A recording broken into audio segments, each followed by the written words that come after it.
சில பேர் ஒண்ணு வாங்கினா ஒண்ணு இலவசம், buy one get one free அப்படின்னு சொன்ன உடனே இது நமக்கு தேவையா இல்லையா அப்படின்னு யோசிக்கிறதே இல்ல.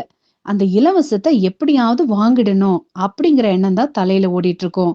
மக்கள் கூட்டமும் முட்டி அலைமோதும். இலவசமா கொடுக்கிற பொருள் நம்ம விலை கொடுத்து வாங்குற பொருளோடு சேர்த்து தான் கொடுக்கப்படுது அப்படின்னு ஜனங்க யோசிக்கிறதே இல்ல.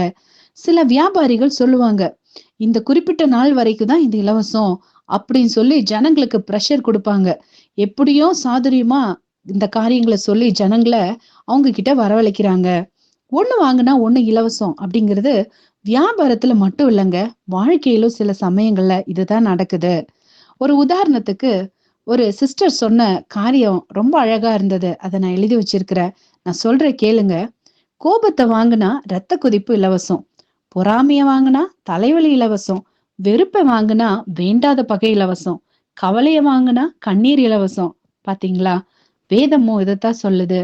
பாலை கடைதல் வெண்ணையை பிறப்பிக்கும், மூக்கை பிசைதல் ரத்தத்தை பிறப்பிக்கும், அப்படியே கோபத்தை கிண்டி விடுதல் சண்டையை பிறப்பிக்கும் அப்படின்னு வேதமும் சொல்லுது.